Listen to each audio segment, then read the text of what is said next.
Qu'est-ce qu'on peut faire encore sur la devanture? On peut créer quelque chose ici. On va dans terrasse. Voilà, on peut aller créer un plancher avec des vides. On va dans sol, plancher, par exemple. On peut aller faire modifier le type et dupliquer. Par exemple, on peut nommer devanture.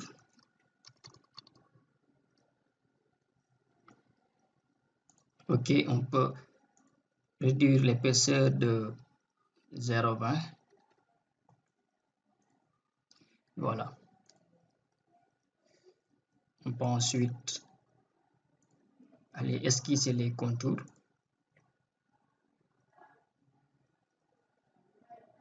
Jusque là.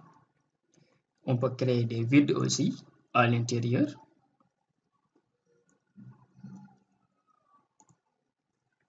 Comme ça. On peut mettre des vides de... On clique ici de 1 mètre, de 0,6 par exemple. Ensuite, ces vides, on peut les copier.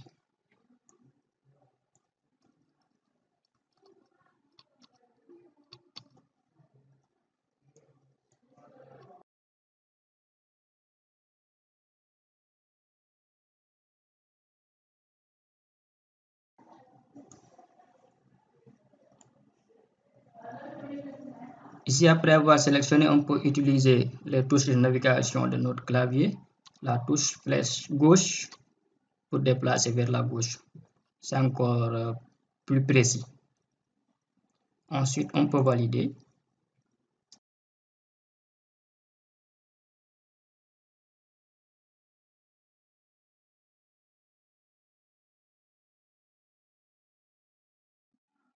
On a quelque chose comme ça.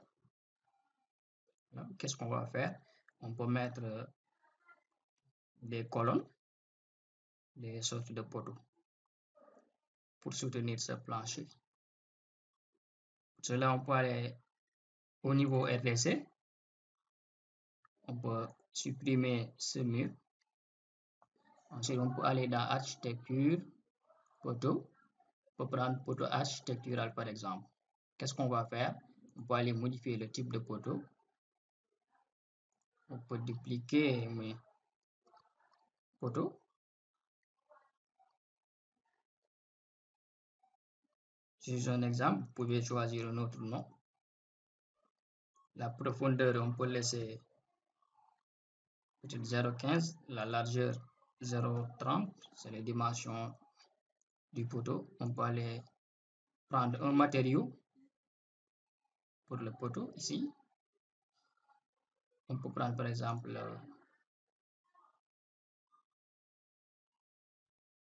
du noir. Voilà. Et on va saisir peut-être 3 poteaux ici ou 4. En appuyant sur la touche espace, on peut faire une rotation de 90 degrés directement. Sélectionner ici. Voilà. Ensuite, on peut copier le poteau comme ça, une fois et 2 fois. Ensuite, on peut les sélectionner et prendre comme niveau supérieur la terrasse. C'est bien, on va voir ce que cela donne. Voilà. Ensuite, on peut encore les sélectionner et modifier le décalage inférieur qui est toujours de moins 0,30. Ensuite, le décalage inférieur, supérieur, peut-être de moins 0,20.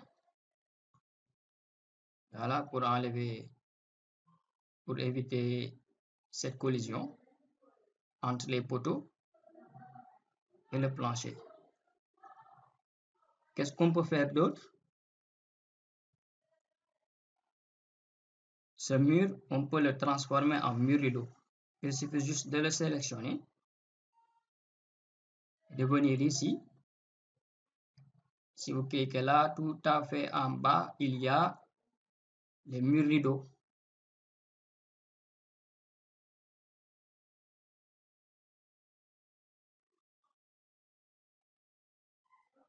Et voilà ce qu'on a.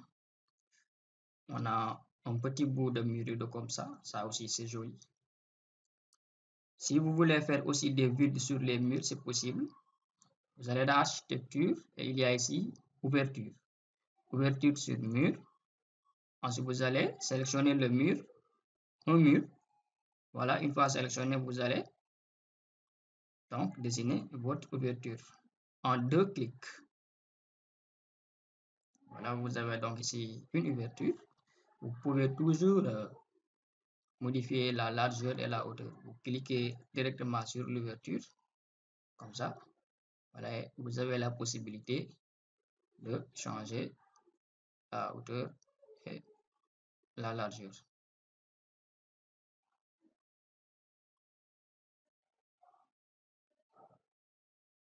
Vous pouvez laisser comme ça ou bien vous pouvez aussi enlever.